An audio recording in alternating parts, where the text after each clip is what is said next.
I was just thinking about it. 30 years you've been running ride days effectively. So Yep. you've been running ride days for more than half your life. Well, exactly Half half your my life. life at this Exactly stage. half your life. Yeah. Yeah, yeah. So I thought that's why I wanted to talk to you. That's a pretty significant achievement. And when I went to that ride day at the end of the school, hmm Phillip Island, a few weeks ago. hmm And I was blown away by the like the professionalism of it. It was different than, and I'd been on ride days, with the organization in the past, but this was next level. It's just gone right up. So, ride days aren't what they used to be. And I thought it'd be awesome to talk to you, cast your mind back to 30 years ago when it all began. You know, what got you into it? How were you able to sustain, 30 years of doing ride days, and what kind of evolution has taken place? Because it's been significant.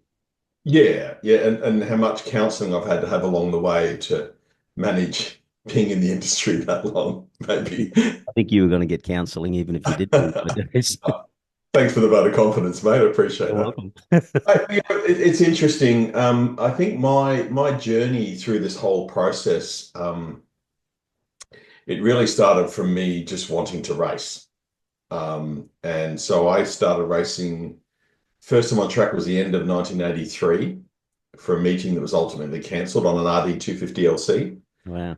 And then I actually completed my first race just before I turned 20. So I was 19.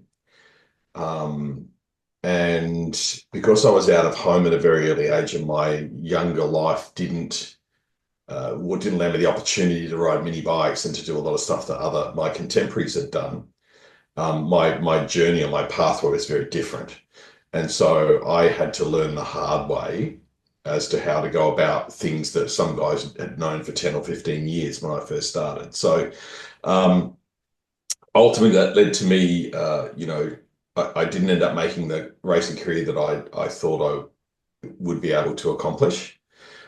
Did okay, but never made that step to go overseas or to be like in the fully paid realm here. Um, and but I loved riding bikes on racetracks. So when I stopped racing, which was actually the end of 1990, um, I went away for like 2 years from motorbikes completely. And ironically, that's when I got my first job in the industry, working in the motorcycle industry, and I stopped racing. So those two things was really interesting. It coincided. And back then I was actually a sales rep for McLeod Accessories, who back then used to sell Pirelli, Dry Rider, and a number of other products. So I would call on the bike shops. And during that time period, I met my then wife and got married, and I was traveling every second week. I was gone for a week, and that was starting to wear a bit thin, as it does with a newlywed couple. And one of the shops I called on, basically, they'd lost a salesman and they shopped me out to see if I'd be interested in working retail. I thought, never worked retail before, sounds like a fun challenge. So did that the start of 93. And then I ended up buying into the shop at the beginning of 94. One of the partners had wanted to move on. This was And in so I Melbourne. cobbled together all the money to buy half the shop. This was in And Melbourne. sorry. This was in Melbourne. Yeah, this is in Ringwood, A1 Motorcycles in Ringwood. And back then they were just a second-hand bike dealer and we'd just gotten Moto Guzzi as an agent. And so um, because of my journey and that I had to learn a lot about riding motorcycles as an adult, I could communicate a lot of things about riding and about how you approach certain things that the other guys that did it naturally couldn't necessarily communicate, but they could do it and they could do it at a higher level than I could, but they couldn't communicate it. So I actually found myself using my skills and my knowledge in this area to sell stuff. Mm. Um, and at some point, I must have been talking about running some sort of training program, which I don't recall, but you know me well enough, George, to know that, sometimes the way that I formulate thoughts is I just talk and then, it gets a life of its own. So a guy, it probably would have been about August, I think, 94. I was talking with him. Out of the blue, he pulls $100 note out of his wallet, slaps it on the counter. He said, "Stop talking about it. There's my deposit for your first school." So I went, "You're on." So 3 months later, I ran, which was 2 months later. So it was the 18th of October, 1994. I took 5 riders. We ran a classroom session in the showroom of the shop for 3 hours on a Saturday afternoon. And on the Monday, on the 18th, we went to Broadford, and there was 5 of us. I rode my CB 1100F shop bike up.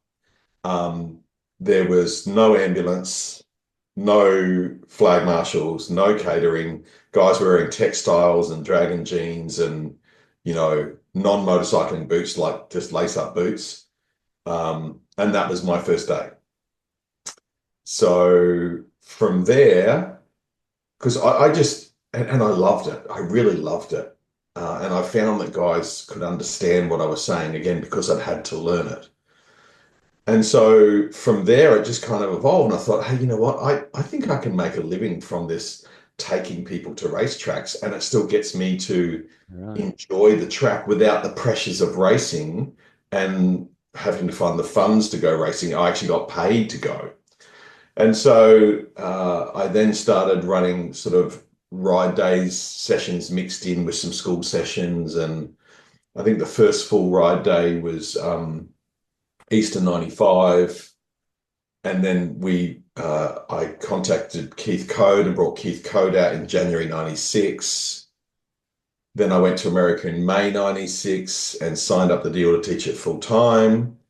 And then the days split completely with ride days and school days. And it just kind of all grew from there. So yeah, we're not the OG ride day provider or racetrack provider. That started in 92. Hmm. As far as ride days go, I mean, there was training at the track, like Stay Upright, I think it was 1984. I think they ran their first day in Australia, but they would break the track down into sections and teach skills, and there was no real circulating of the track, except for maybe at the end of the day they might get one session. So we were one of the, early providers of this style of event from back then. Because that whole the coaching, particularly as you said, you started with, Keith Code in 95, you talked to him and kind of formalized it, is still like running a track day because particularly if you're circulating and Yeah. a lot of similarities, except you get a classroom, whacked in Yeah. there. Yeah. A question for you: what made you choose, or how did you, go? What made you think about Californian Superbike School back then? Well, in my early racing career, because I hadn't grown up with it, my first 18 months of racing, I crashed 13 times. And my best finishing position was seventh. Oh, Now I gave up racing when I crashed 3 times in one weekend at Mount Gambier. And my wife at the time said, enough. Um, so I went away, and it was about then, so we're talking 1984, yeah, 85. I got my first copy of A Twist of the Wrist. right. Only written and released in 1982 was the first. In fact, I've got a first edition. And when I met Keith and he saw the fact that I had a first print run, and he saw all the notes and things that I'd scribbled on the side, that was a really big thing for him. Yeah, So I took that and I applied it as a teaching text. So instead of just reading it like a book like everyone else did, and it was a big thing at the time. It was the first ever really documented writing on how to ride a motorcycle around a racetrack. yeah, So everyone was talking about it, but most people that got it didn't really improve. They just, got yeah, it, and sort of they could explain a couple of things maybe, but I got it and I used it as a teaching text. So I would read one part of it. So like, the first chapter is all about the way that roads are constructed and what effect that camber, radius, elevation, and all those things have on the way the bike's going to function. So I would take that information and I would go out riding on the street because I'd stopped racing. I would go out riding on the street Um, and I would take like a little notepad and a pen in my pocket, and I would stop mid-ride and draw diagrams and write notes and all the things that Keith said to do. So I just did what he said to do with the information. Mm. And so I did that for about 18 months. And then I came back at the end of 86 on an old 125 that I'd bought because I decided I wanted to go racing again. And my very first race meeting, I finished third. Wow. The next race meeting, I won my first race. Then in 1988, I bought actually this bike, the RS125, brand new from HRC. Uh, and in that year, long story short, um, well, I lived in Adelaide at the time. I drove across to Sandown, which is where the first round of the Australian Championships were. I stopped off at Tullamarine at Honda headquarters, picked that bike up, was still in a crate, put it on the back of a garden trailer behind my little Hyundai, and there's still plastic flapping in the breeze and whatever. Took it to the track, ran it in on the Thursday, rode it with the spoked wheels and the original tyres it came with out of the crate, and finished third in the first race and fifth in the second race, but battling for the podium. So that was like massive. And then I went back to Malala and I reset the lap record by over 3 seconds Wow. the next weekend. So on that particular bike, I won my first Australian Championship race. I won two state championships. I think I podiumed in Australian Championships maybe. I missed two rounds. I missed Tasmania and Western Australia because I couldn't afford to go. Um, my worst round finishing result was fourth that year. If I'd finished fifth in the two rounds I missed, I would have won the Australian Championship. So, and I set 5 lap records in that year on that bike. So it was just a magnificent, evolution of me as a rider from the information. And so one of the things that Keith noticed when we began conversing a lot is that, and he said that he couldn't tell where his observations and his discoveries ended and where my ownership of them began. Interesting. So, so that for me was just the foundation of how you ride. So everything I did, every word that I spoke was from the foundation of that knowledge. Hmm. I'd spent 18 months every weekend, and I used to ride my motorbike to work every day. And I lived in the Adelaide Hills, had to ride, you know, 35, 40, 45 minutes to work every day. And I would write notes every day and I would, and I just studied and studied and studied and studied. And Keith later, in fact, I had an email from him just over the weekend saying how inspirational it was for him when he first met me up to what I did with the book. Yeah, a lot of people, in fact, I believe it's less than 10% of people actually even read a book to the end. And of, I don't know where that data comes from. I just remember that from a conference I went to. But then of the 10% who read the books, how many people convert, information that they are aware of into something that they can do? I mean, that takes a fair bit of self-awareness and commitment because it's not a short journey by the sound of it. It's quite a lengthy journey. No. And during that time period on the road, I crashed twice on the road as I was, applying this information. Yeah, right. So I was making errors for sure. But the great thing is with that particular bike in 1988, I didn't crash once. So all of those records didn't crash once. Interesting. So, that was just, and I think including club races and things, because sometimes we'd have a club race with 5 or 6 races over the weekend, and it wouldn't be unusual for me to win at least 4 or 5 of those. And sometimes we were racing against what they call a Thunderbike class. So it was against any single cylinder and any twin cylinder 4-stroke. Hmm. So you'd have Ducatis, you'd have 125s, you'd have big chook chasers there like CR500s and stuff like that. So I'd be racing against those guys, and I would usually almost always podium, and I won a number of them. So yeah, it was a bit of a magical year for me. So having that sort of basis of knowledge, um, it made it very easy for me to communicate riding. And then when I to me, the logic of running an event, it just seemed to fit. Like the methodology of running an event seemed to work. And then, of course, when I started traveling, by the time we got to the year 2000, I'd spent 5 seasons in the US, 4 in the UK, teaching over there, helping the school get started. I'd been to Malaysia twice. I taught one in the Philippines. So I was seeing and experiencing and watching other events and getting influences from all around the world as to what the cutting edge thing was. So, when it came to evolving things in Australia, I had this great breadth of experience. So, people look at a ride day today and what you said about, how professional it was. Thank you, by the way. But that didn't just appear out of the ether. That's something that's been evolved over, in my case, 3 decades of doing it. Yeah. And people look at things like, well, like I mentioned, flag marshals. I don't know if you know this, but we were the first organization that demanded flag marshals at every corner. The first. We were the first ones that demanded full leathers. That's why we got the hire gear. So we're the first ones with hire gear. We were the first ones with fully dedicated hire bikes. We were the first ones to put in some form of a tracking or measuring system so that we could make sure people were in the correct groups.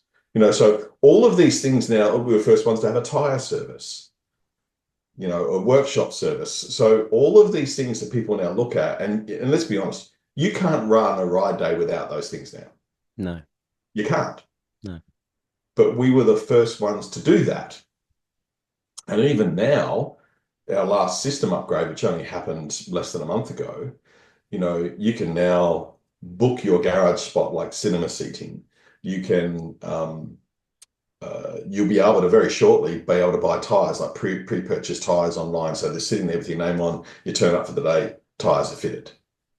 The tracking system, we track every single rider. At the end of every day, we upload that information into our system. So we have all the information. So if a rider comes along, and let's say there's an ASBK meeting coming up 2 weeks later, and we've got a lot of ASBK guys there, which does happen. And let's say that you're normally a pretty decent red group rider, you're probably in the bottom third or so. Well, on that day, you're not going to be in red group. Right. So you might book in for red group, but then if we get guys that are coming in and doing 10, 12 seconds a lap faster than you, Right. we're going to put you into a different group. We're the only organization in the country that does that. So, there's this constant evolutionary process that to be honest, it never stops. We just finished a 3-day block, and we've already been debriefing on what worked and didn't work and made some adjustments and some improvements from that. You said tracking riders. You basically mean you record their lap times. And Yes, we is do. is it lap times only that you use to make a determination about which group they should be in? Well, it's lap times, but it's also the style of bike. So, for example, you might have somebody on a 300 who's a racer doing a certain lap time. We can't put them in the fast group, Right. even if they're doing a bit quicker lap time or a lap time that might put them in the bottom 20% or so, which it probably would on most days. We can't put them in there simply because the closing speeds at certain places would be too great with the fastest guy in that group. Right. So we would tend to put them in the medium fast group so that that's a more appropriate group for their skill level. And we've got to remember too that and that may not be ideal for that particular rider, but we have a responsibility to 159 other riders on that day as well. Yeah. So we need to make sure that everybody gets the best possible experience. We're not a quasi practice day for races. We are a track event for a non-competitive track event. So we have to aim what we do at the broadest sort of demographic. And those people aren't racers. Racers are welcome, but they have to ride within the standards and parameters that we set. Yeah. Did you you talked about the evolution and there's, hire bikes and the rider tracking and the tire service and all of these things.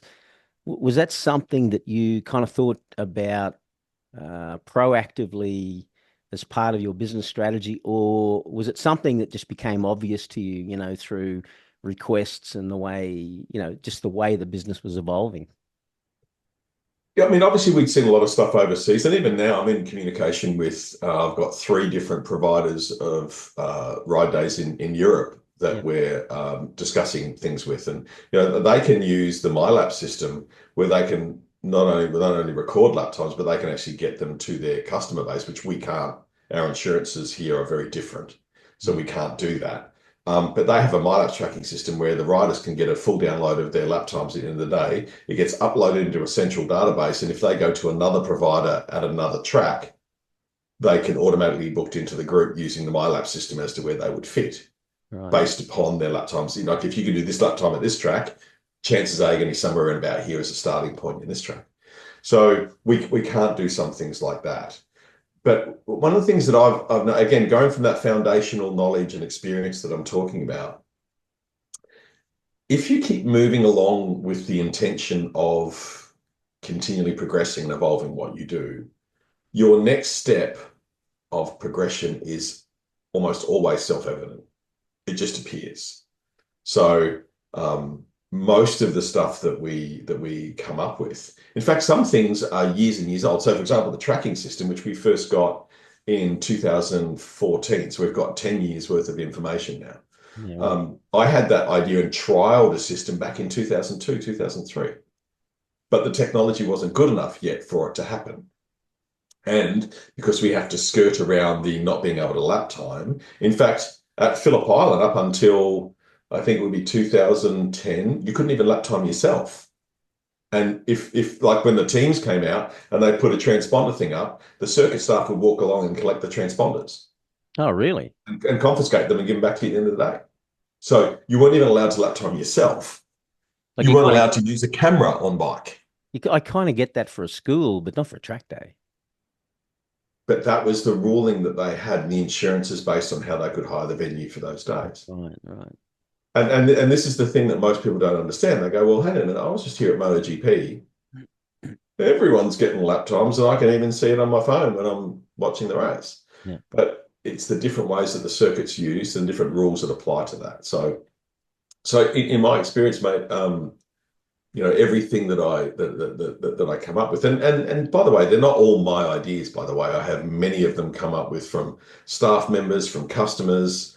There's not many big ones anymore. I mean, there were a lot in the early days, but they're little tiny tweaks as to how we do things. We're just always listening and always interested in the different viewpoints. And even if someone's less experienced, Hmm.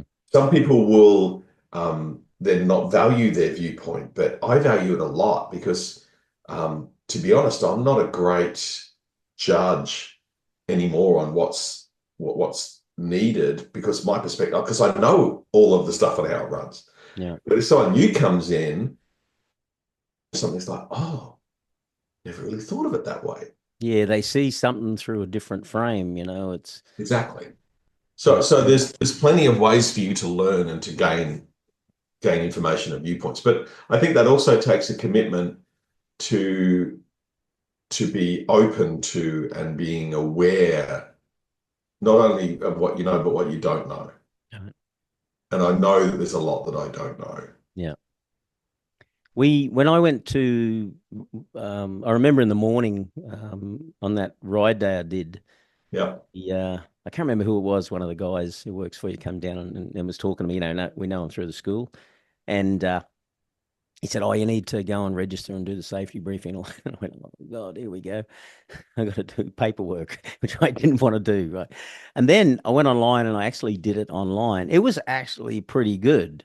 Like, I'm Yeah. not saying that because you're here. I'm saying it because it was kind of painless, and it actually expedited what happened when we went up to the registration desk. Um, it got me thinking about technology specifically. How much has technology changed, and what's been the biggest gain for you technology wise for your business? Well, technology's changed everything. I mean, that one process alone, prior to, and look, as much as it was a difficult time in life for everybody, we've got a lot to thank COVID for. Yeah. I think COVID forced a lot of organizations and individuals to really rethink the way that they were doing things and looking at things. So when COVID came along, we couldn't actually have a gathering anymore like we used to at the start of the day with a safety briefing. Because we used to gather everybody around and Yeah. it would be about a 20, 25-minute thing where we had like 4 different people who would present the different elements of what they did on the day. Um, and, that would have had probably a mixed result with everybody in terms of what they would have gained. And there was always people talking in the background or whatever. So when it got to the point where I wasn't doing that anymore, I'd float around the background and just, shush people up and or get them to refocus. Um, and there was no way of guaranteeing they got the information. What about language barriers? What if we had people, and we do have international guests at most days that we run. Yeah. How do we guarantee that they understand what we're actually saying? So by putting it online, number one, it means we don't have to do the collective group of people together anymore. Yeah. And at first, the technology for us to do that, although it was there, we didn't have it. So we used to do it by paper. So we presented a paper safety briefing, which that would be sent out with the confirmation, and then they would fill that out and sign it off and send it back. Yeah. Then when we got the chance to do the online one, it just made sense to me because not only do you get the same information to read from, you have to answer some questions. Yeah. And if you answer them incorrectly, you can't go any further. And That's why sometimes that's why when I did it, I was looking at Chris going, this is a friggin' exam. I don't remember shit. But it was good. well, yeah, but it's also run through Google Translate. So from anyone anywhere in the world can make sure they do get the understanding of it. So even if we struggle to communicate with it, Yeah. we can still refer back to it. From a legality point of view, we also obviously we have a completed with electronic signed document. Yeah. So that's been a great benefit from a technology perspective. Yeah. Already mentioned the tracking system. I mean, the tracking system is pretty cool. It's a sticker. Do you know what I mean? It's not a big, heavy transponder. It's not. That. I saw that. I was going to ask you about it. That's actually the lap timer. That's the tracking system. Yeah, it's called Race Results System, and it was developed for. They use it in cycling and triathlons and various other competitive things. Um, but yeah, so we had a lot of testing and trialing to do. We had to Right. modify some things to make it work because they're not designed to pick things up doing 280 kilometers an hour down the front straight. Right. So we had a lot of work to do to get it to work right. But as I said, we've been using it for over 10 years now. And that was been just a huge benefit. So, normally people in our kind of how shall I put it, stage of life, is that a way to put it? You mean old blokes? That's what I meant, but I'll say stage of life. We often have barriers to technology. Yeah. And look, I'm no techno head at all, but I recognize the importance of it. And if I don't know about it, I try to find someone that does Right. and to work with them. And technology, again, some people will look at technology as if that's the solution. Right. It's not, it's a tool. That's that whole technology for technology's sake, which is not Exactly, exactly. And you see that a lot with people. So technology is a tool. Without us having the idea of managing the safety briefing, for example, that one thing, and how it needs to happen and what the importance of it, technology is worthless. Yeah. But with that basic fundamental application of technology, then it has benefit. Very cool. Like I said, I thought it worked brilliantly. It was, it got me thinking about the whole thing, particularly from a school perspective, because we're doing safety briefs for, 80 people or something. And Yeah. yeah, anyway, I thought it was pretty good. What do you think, talking on the topic of technology, where do you think it's going to go? I mean, what kinds of things might emerge in the next 10 years or so? That's a hard one, mate. I think I was chatting with a mate the other day who's actually an interstate truck driver. And he was saying now how they've got this technology, which is going to be probably within the next 10 years or so, will probably be mandated for all interstate truckies, where everything's recorded. They even have an infrared looking into your eyes from the front of the truck to see if there's fatigue. and then it flashes up a warning Right. and turns on the internal cameras. Yeah. If you pick up a phone while you're driving, Right. internal cameras come on, warning flashes up, and then it records everything. So, and when he said that, on the one hand, you know, it's a bit of big brother sort of stuff going on. But on the other hand, how many accidents and fatalities happen from, these behemoth trucks, you know, running off roads and or into innocence. So I think in motorcycling and our sort of events, that sort of thing with camera recordings, we haven't got smart bikes yet as much as we've got smart cars. Right. So I think some of that may come in. Things like the MyLab system, which we actually do run a version of MyLabs in at Sydney, not at Phillip Island at this stage, but in Sydney. Um, at the moment, so we can track where everybody is, and we can, if an incident happens, the cameras automatically pan and go on to that incident. And it's not a replacement of our marshalling team, but it's an enhancement to it. Yeah. I think at some point, our helmets and all bikes will have smart technology, so there'll be cameras on board, so that in an incident happens, we can get automatic replays of, what's happened, so we can understand. And I'm not a fan of driver or rider interference. So, like for example, these cruise controls that have the adaptive braking, they're dangerous. Mm. If someone cuts, that little bit too close, they still might be 10, 20 car lengths away, but and your car jams the brakes on. I was changing lanes the other day in a rental car, changing lanes the other day, and as I was going across the lane with cruise control, it jammed the brakes on and nearly had the person in the other line that I was overtaking nearly run up my backside. Wow. Yet there was more than enough space to manage that. It just saw it as So being closer to the front. exactly. So on my car, I actually have all of those things detuned to the point where they're almost non-existent. Yeah. Um, so that I can actually drive the car. So I'm hoping not too much that comes in, but of course things like the traction control and ABS, great thing I think overall for most motorcycle riders. Um, it is a little bit unsettling for people who come from, riding these sorts of things. The very first time that I was told to test out traction control was, Phillip Island, middle of turn 12, leant right over, just roll it to the stops. Yep. Ugh. Well, that's that whole like I talk to people about this because my racing in the 70s and 80s, late 70s, 80s, early 90s was all, this was traction control, this thing here. Mm.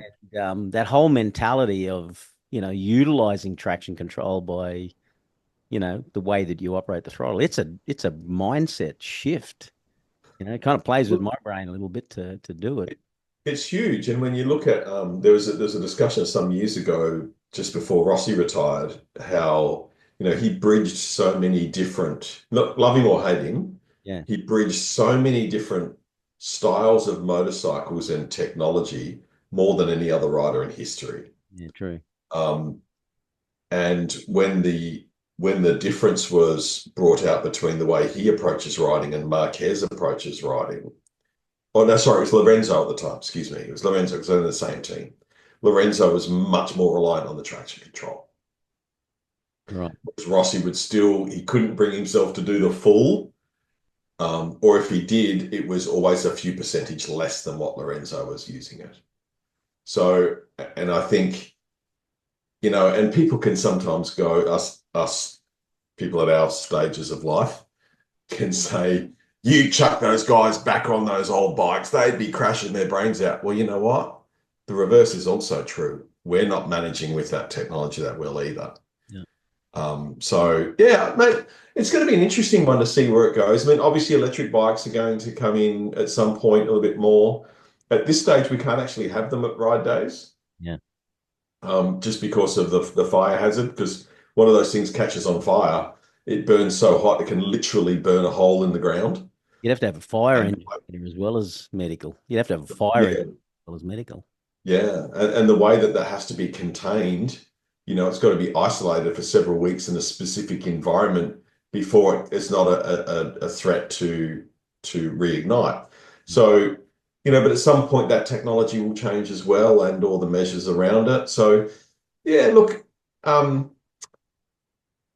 there's no doubt that everything is speeding up in the rate at which things happen. So it'll be interesting. I don't know if I've got another 30 years in me, but um, I'm pretty sure I've got at least another 10. Yep. It'll just be interesting to see how that goes, you know, and what comes through. But yeah, that's my thoughts. We'll see a lot of change in 10 years, I reckon. Oh It'll yeah. happen. Question for you about, talking about change and the way technology has evolved. Like you go back to, 94, 95 when you started doing this, the bikes were a lot different back then. I mean, they have bike technology, bike power, everything associated with bikes has evolved to a point where the modern superbike is like just mind-bogglingly fast. Mm. Mm. So is tire technology and suspension technology and everything. In the evolution of those bikes and all this power and everything, have you noticed an impact on that in terms of crashes? And secondly, has that affected the way that you manage the running of track days in any way? Not really, and I think Keith has said this all the way along, but technology and motorbikes have changed, but technology on human beings hasn't. Yeah, So we still see a version of the same thing. So, for example, ABS and traction control do not solve too high or too slow an entry speed.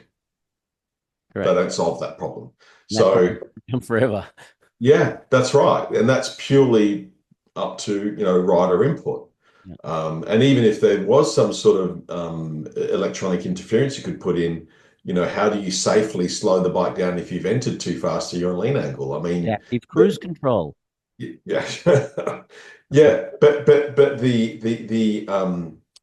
the minute little adjustments that you'd be able to make to maintain safety, the technology for that is still a long way away to replace what a rider does, a good rider does. So no, we haven't seen really a lot. We're still seeing very, very similar crashes to what we were seeing before. And as far as the volume of crashes go, I don't really think it's increased, but it hasn't perhaps decreased as much. And, we can have a day with like 160 riders and have maybe two very small incidences for the day. We can have another day with 80 riders and have 15, and three of them are big. It's a really, really difficult thing to predict. Um, we have definitely noticed though that the more we set the tone for the day and the more we have things like the safety briefing online, and just the more aware we are. So, our marshalling team, we don't just wave a flag if somebody crashes. So we look at how closely people are passing each other. We look at if someone's run wide, so a call will come in. This rider's run wide on this, and they're up on the ripple strip, and if they do it another one or two times, we might actually flag them in and just sort of check and make sure that they're okay. Um, so, we manage the environment like that as much as we can. But yeah, it's not really been that big a change, surprisingly. Of course, we use lights now as well as flags, not instead of, but then the lights are very, very effective. But again, there can be, the adaptive braking version of that too, where it just automatically turns on. Yeah. For example, the automated part of the light system is if you put a yellow flag out in one section, um, then two sections later, a green light automatically displays. Right. Now, we may not actually have a flag marshal point between that, because unlike MotoGP, we don't have four people per flag point plus a doctor. We have like 10-man flag points for the 12 corners. That gives us line of sight, it gives us an ability to respond and react, but it's not to MotoGP level. So we need to manually manage that lighting system so that we don't automatically get a green because the incident may be straight after that. Right. So little things like that that, are always going to require a degree of human intervention, Yeah. particularly for what we do. Do you like people turn up for track days? What's the ratio that you see? If I don't even know if you can answer this question. Is it more biased towards racers or is it more biased towards street riders who just want to get on a track? The vast majority will be street riders just wanting to get on the track. Right. What's interesting though is that one thing I have noticed over the years is there are more and more people now who have dedicated track bikes. Right. Um, Yeah, I've noticed that too. We yeah, actually at school. yeah. It used to be, and this was again as a discussion in the early days of running them, particularly at Phillip Island, where they were very concerned we weren't just running practice days and having all races there. And so they might see a name pop up on their list, but that person was out there on a street bike just riding around with some mates. So should we not have him there because he's the racer? You're right. Oh, it's the bike then. So then we go over and I'm like, okay, so look at all of these bikes. You tell me which of them have races. They're all races. None of them are races. They've Mm. just bought X-race bikes or they've track prepared the bikes to do it. So I would say on any given day, it would be well and truly over 50, probably more like 60, closer to 70% that are on dedicated track bikes. Now, That's having said that, we still get on average, and I realize it's a broad scale, but between 10 and 30 first timers a day. really. Yeah. Huh. Do you, that's interesting. Do you track or are you able to track how many of them become, continue on and repeat track day riders? We can, but it's pretty hard to gather that data. Mm. We've had somewhere in the region of 300,000 positions we've filled in the last 30 years, um, or so, give or take. And so it's a little bit hard to track in that way. But we do count the amount of first timers we have per day.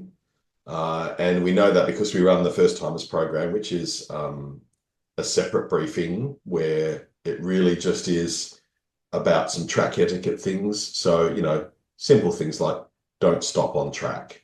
We've had guys who roll out of the pits at Phillip Island and then they get out on the escape and they get to the curbing on the outside of turn one and they stop and they're adjusting their gloves or something. It's like,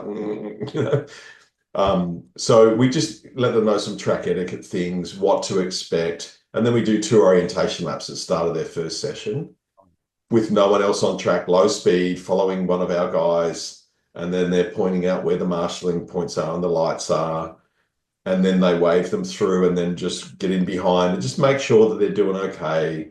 And then we have a follow-up briefing after their first session just to, answer any questions, just to make them more comfortable. So yeah, we did. I can't remember the last time we had less than 10 on the first timers. And Yeah. it's not unusual to have like the 20s, 30s sort of mark. That's interesting. Like at that, I know at Superbike school, as you would recall, it's always in that 30 to 40 first timers come along Yeah. the school. Every single one I go to, it's Yeah. in the vicinity of 30 something students. Yeah. Do you, of these riders that are turning up, do you notice a change in that male female balance? Are we getting more female riders coming along, or is it less, or is it not changing? I think we are getting a little bit more, but it's a very, very small percentage more. I think maybe the one thing I have noticed is that and I'm going to try to say this to not get myself in trouble. Um, in the early days, to do something like that, you had to be, as a female, like a hardened enthusiast. Yeah, it was kind of like a boy thing, wasn't it? Well, So you yeah, really you to had be to you had to be really serious. right. Whereas nowadays we're getting people that, oh, I might just try that. My boyfriend goes and I'll go with him and I'll do. So we're getting a little bit more of that. Yeah. In terms of numbers, yeah, again, from when we very first started, yes, there were less, but over the last sort of 10 years or so, if it's grown, it's only by a few percent. Right. It's not a lot. I get a feeling that, and I again, I don't have anything to base this on other than what it looks like to me. I get a sense that we're getting more female riders to the school. You Well, know, could do because great, awesome. that's a that's a great place to experience the track for the first time Yeah, in a school environment because it's a lot less threatening. yeah, Um, so that could well be the case. And I know for myself, whenever we get well, any rider that sounds like they're a little bit less confident, yeah, we always recommend getting some training first. And again, not to stereotype, but let's be honest, most guys, if they're a little bit nervous, they're less likely to say they are than women. That's one of the things I do notice with women from all the years in running the schools and running the ride days. Women are always a lot more honest when it comes to that sort of thing. men have ego and muscle gets in the way. There's a number of things, yes. But yeah, so I think that doesn't surprise me if you do see more women coming through the schools. But to me, that's a great sign. I mean, I've never had an issue gender-wise with that. And I think you know, I mean, I was the first head of a superbike school to make a female chief riding coach, which of course was Stephanie Redmond. Shout out to Steph. Um, so I've never been one to judge anyone's, and Stephanie's faster than me. Like she can kick my ass on Yeah, a 1,000 cc motorcycle. you can Um, ride that lady. oh, she can ride. So I've never been one to judge by gender or race or religion or age or whatever. I judge purely on merit.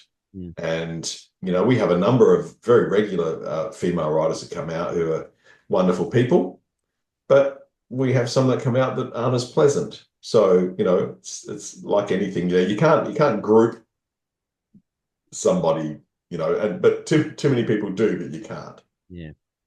Do you? I actually talked to Mike Jones recently about this, and I asked him. I kind of it was not exactly the same question, but it was in the same domain, and he focused on rider education. So I do want to ask you about that in a sec. Yeah. The question I want to ask you is: someone comes along to a track day. I Mhm. mean, you got decades of experience with this as a racer as well. Yeah. What advice would you give them if they want to get the most out of a track day? And where I'm coming from is a rider can turn up, they go out there and they just chase lap times and ride like a maniac out there, but doesn't necessarily help them. Hmm. What advice would you give someone who's serious about building skill and maybe becoming a racer on getting the most out of a track day? How should they approach it? Well, it really does depend what they want from the day. I mean, if you're saying specifically, do they want to get the most to go faster? Um, it boils back to self-awareness and understanding of what you're doing. So if your only intention to go faster is the desire to go faster, you may improve a small amount, but Yeah. you're not going to improve a lot. Yeah. So you've got to have something specific that you're wanting to do. And this is something that, Mike and I actually have talked about a lot over the years. I mean, Mike was 13 when I first engaged with him and started training. He's now about to turn 31 in February. Yeah. Um, and we obviously talk a lot about riding, and I've been traveling with him again, which has been a magnificent experience. I really, really enjoy it. So I've been traveling with him again for the last almost 2 years now. And getting some great results, and it's been really, really fun reconnecting on that level. Um, but you've got there's what I used to call plan and polish. So the plan is specifically what do I do on the bike? When do I do it? How much of it do I do? Then there's the polish, which is, a couple of tenths, which helps you to really extract the absolute most. So, for example, working with someone like Mike, and I'll use one raceway as an example because there's some new corners on there, new challenges. So that was probably of the last couple of years the most work that I've done with him on a specific point.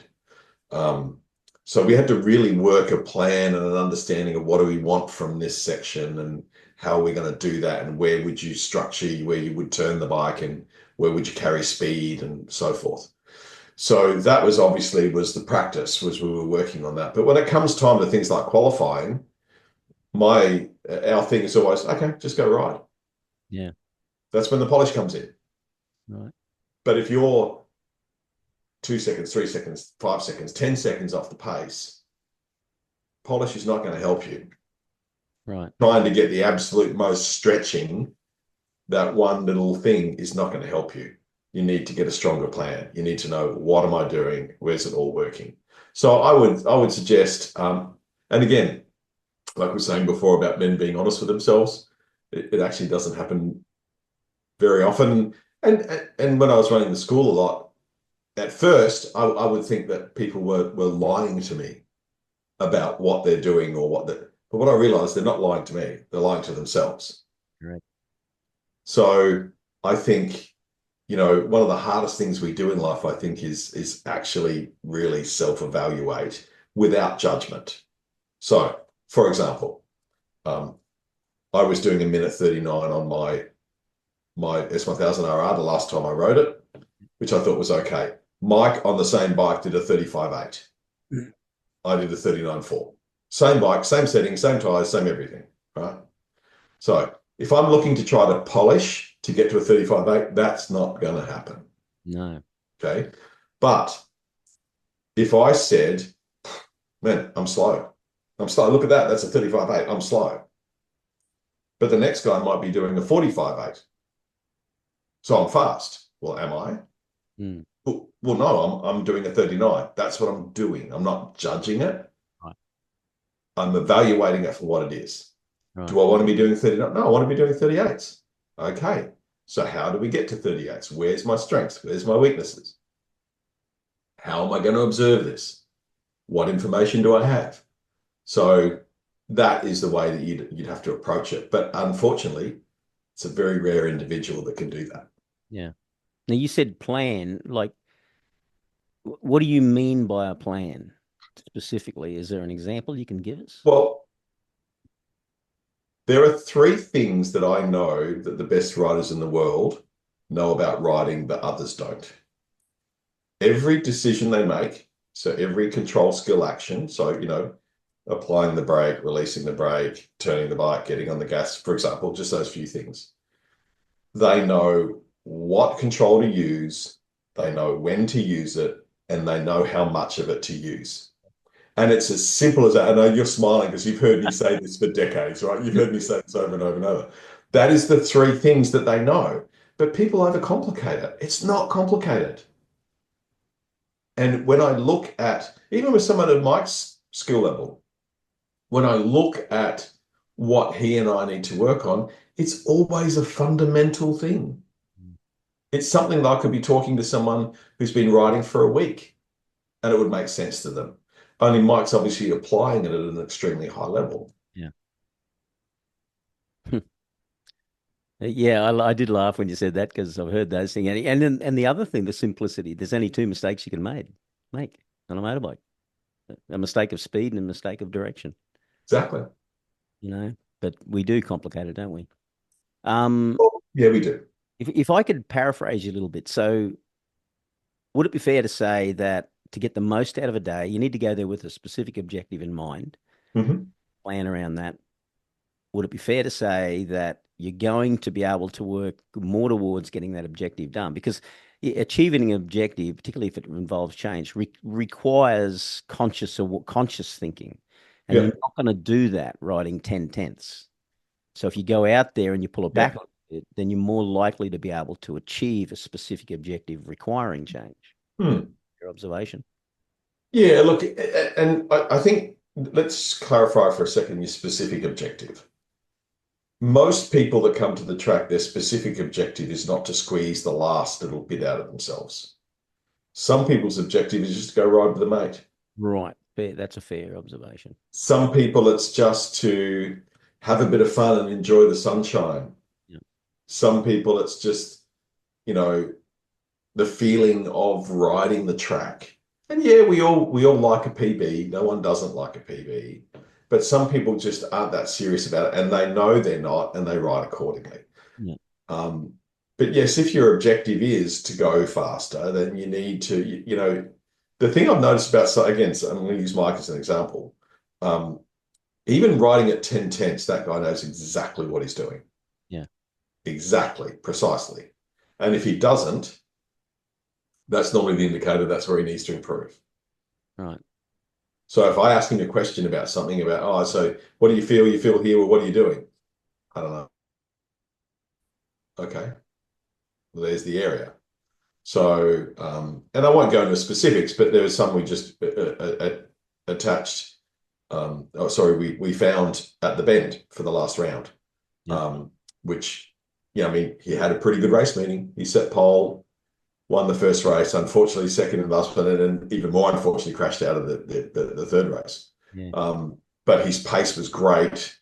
You know, he didn't necessarily have an advantage over the other bikes that he was racing against at that circuit, but you know, he did an amazing job. Um, but the things that he dealt with that was struggling with on Friday and even on Saturday, there were two things, and they're covered in level one and level two. Interesting. So just really, really simple stuff. Interesting. But it takes sometimes takes that. Like I asked him about this, and he agreed. It sometimes takes that external set of eyes to raise it. To make it something Yeah. they become aware of, because there's a lot happening out there. So you kind of And really that's all I provide for him. I provide an external set of eyes, and we speak the same language. yeah, And we both our minds work very similarly in our methodology to approaching pretty much anything but specifically riding motorbikes. yeah, Um, but yeah, you know, he's an unusual though. I mean, you're right though. Most people at 10 tenths can't tell you what's going on. So, and look, I don't think a ride day is actually the environment to be riding 10 tenths. If you're riding 10 tenths at a ride day, and you might be able to say, well, you know, but it's a track environment. I should be able to do that. Well, yeah, but it's a ride day. It's not competitive. yeah, correct. Sure, compete with yourself, but you know, I think if people are doing that at a ride day, it's probably manifesting in other ways in their life as well, that they're just going hell for leather without really thinking about it. So, yeah, I mean, we can often tell when somebody turns up on the start of the day, we go, "Ooh, we might need to keep an eye on that one, you Right. know, little bit hyper or a little bit, you know, Yeah. little bit like just on how they, and that's just communicating, walking through the door. Yeah. So I don't think anyone really changes when they get on the bike, but things come out a bit less filtered maybe than they are. Psychology's revealed. Yes, their mindset is open for all to see. Correct. I got one last question for you. Yep. Data coaching, it's actually come up in conversation with one of the students from the school recently. Um, when is a rider in a position to, or should they shift away or more towards database coaching? And what I'm talking about is what, probably more in the domain of what Steph does with people like Center Agius and that, where, they're recording all of the data from the motorcycle, and a lot of the feedback and coaching comes from the observation of that and what's happening there. When would it be appropriate for a rider to drift into that form of coaching? I think there's an avenue for both for every rider. Yeah. I mean, we still use some data with Mike as well. So I have a great relationship with his team as well, his crew chief. And so, you know, if we're having a discussion, sometimes Dylan will go and look at the data and see if it backs up what we're observing. Yeah.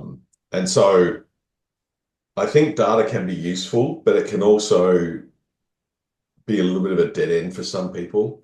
So, you know, for example, I could have someone else, well, I could have Mike's data from his 35.8 and my 39.4. Um, and I might not learn anything from Mike's data You're right. because I'm I'm not a there's no way I'm finding 3.5 seconds on that motorcycle around that track. It's just not going to happen. That's a big The other jump. thing too is when I set that lap time, I was 55 or 56, I think, you know, and he would have been 26, Yeah. you know. So that's just not going to happen. And I'm okay with that. Yeah.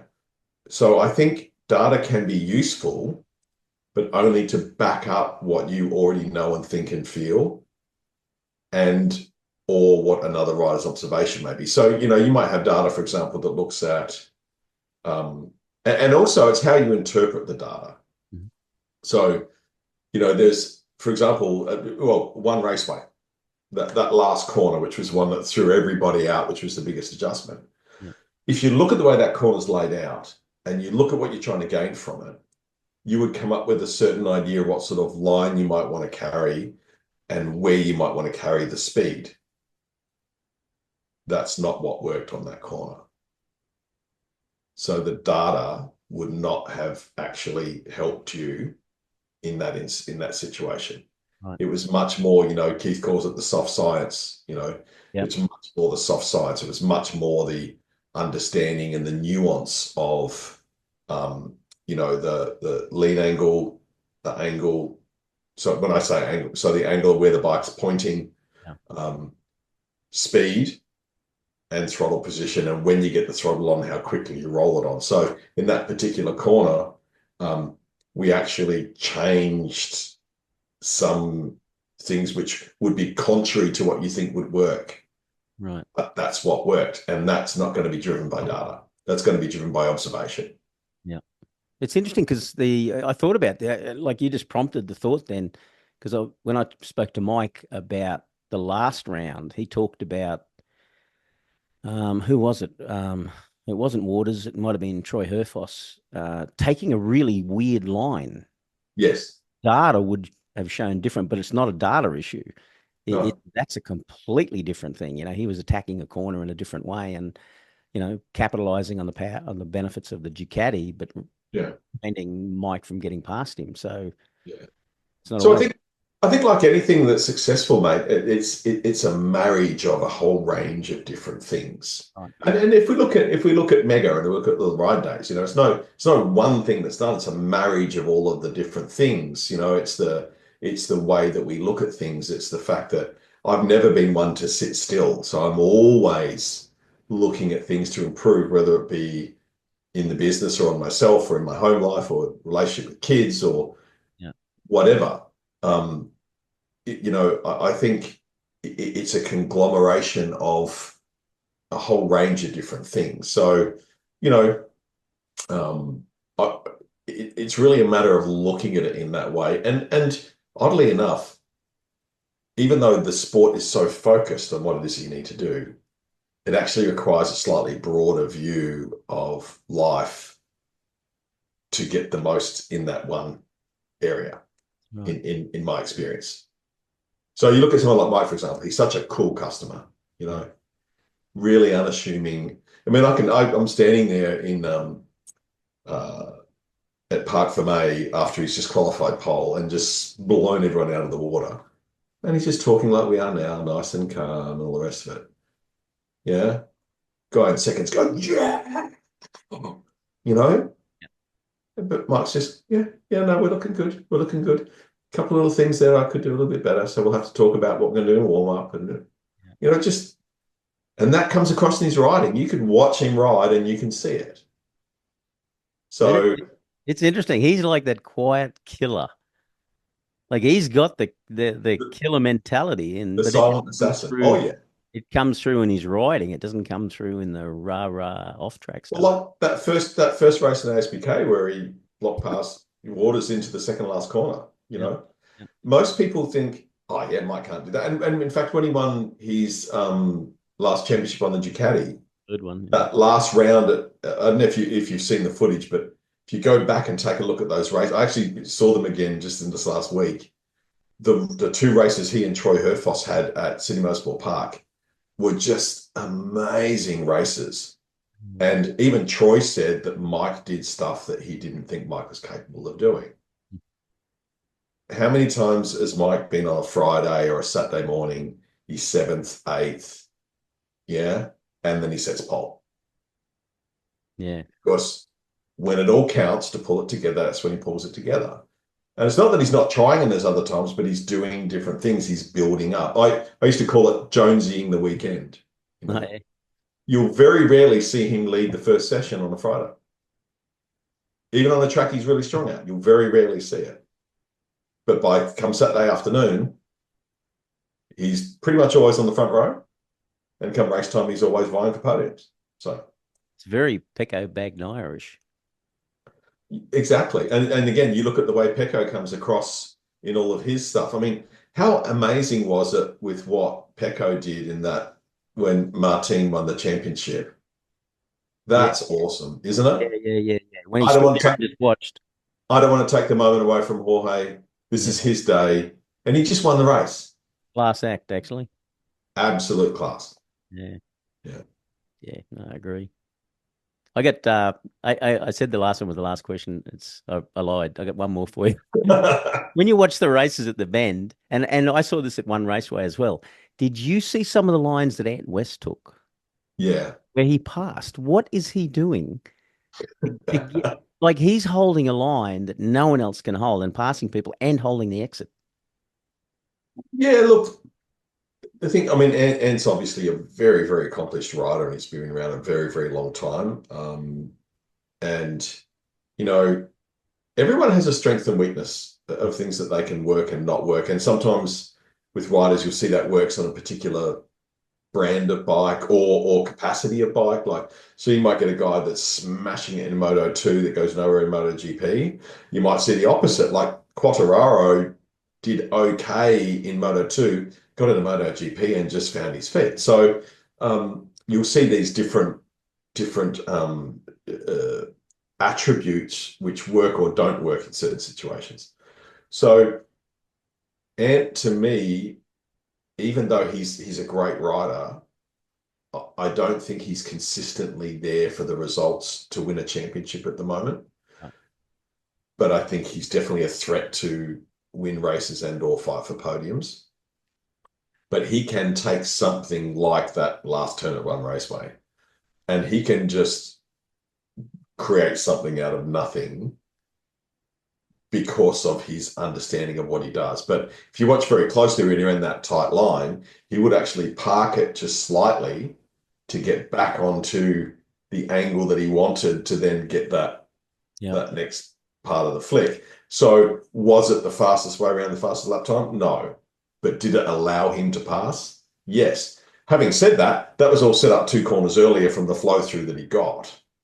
Um, but yeah, but you'll see that from time to time from different riders that they're able to create different things completely. Like we're talking about Herfoss, and He was you doing know, it. Yeah. yeah, exactly. And you'll see it in MotoGP. Oh, Yeah. There's that little bit of that difference between there's the qualifying line, then there's the race line. Sometimes they're not the same. yeah. And this can be the danger sometimes when someone says, "Do what I do." Yeah. You know, I can remember when I was racing back in the 125 days, and you know, 125s have not been considered great competition in Australia. But when I bought that bike, the 88, there were 14 brand new 125s came in the country. Mm. The next year in 1989, where I got another bike, I got an 89 model, 28 brand new 125s came into the country. We were getting grids that they had to, like, you could only put 40 on the grid. We were getting 50 people. You had to, so people wouldn't qualify to get into an ASBK or ARRC back then, Australian Road Race Championship. So it was super, super competitive. Yet when I look at the guys that I was racing with at that time, we all ran different lines. Yeah. Right. And if I tried to copy what they did, not fast. They tried to copy what I did, not fast. But with our different strengths and weaknesses, we made it all work. We came up with the same lap time pretty much. Yeah. So, Interesting. hmm. Well, mate, I've stolen a lot of your time. I appreciate that. When people want to go and check in for a ride day, you got couple of different websites. Where do they go? Yeah, so phillipislandridedays.com.au or smsprd.com. So if they just Google Sydney Motorsport Park Ride Days or Phillip Island Ride Days, they'll see us. Um, and yeah, the website's brand new website's just released. Pretty easy to navigate. We've got a few really cool features on there, like some interactive maps where you can see photos and video and text about the tracks and the venues and stuff like that. So worth taking a look. I got it open right now and just scrolling through. It's actually, I took a look. It's pretty good. Interactive circuit map at Phillip Island. And I see and correct me if I'm wrong, that backdrop on the top, that's your 139 lap. It is. That's a sweet one. I Yeah. Well, very the thing is, it's slightly outdated now, so we are going to get some more footage, but that was the starting. mate, 139 is not outdated. At It my age, no. may be the bike. Very cool, mate. Thanks a lot for your, your time today. Congratulations on 30 years. I think it's a magnificent effort. I appreciate everything you do there. And like I've, said in the past, I appreciate the opportunities you gave me because I got into the school because of you, and that was a pretty cool thing. And I'm still there. So I appreciate everything you've done. And I'm sure the others do too with ride days and the schools and all that. So here's to another 10 years, eh? Thanks, mate. Really appreciate it.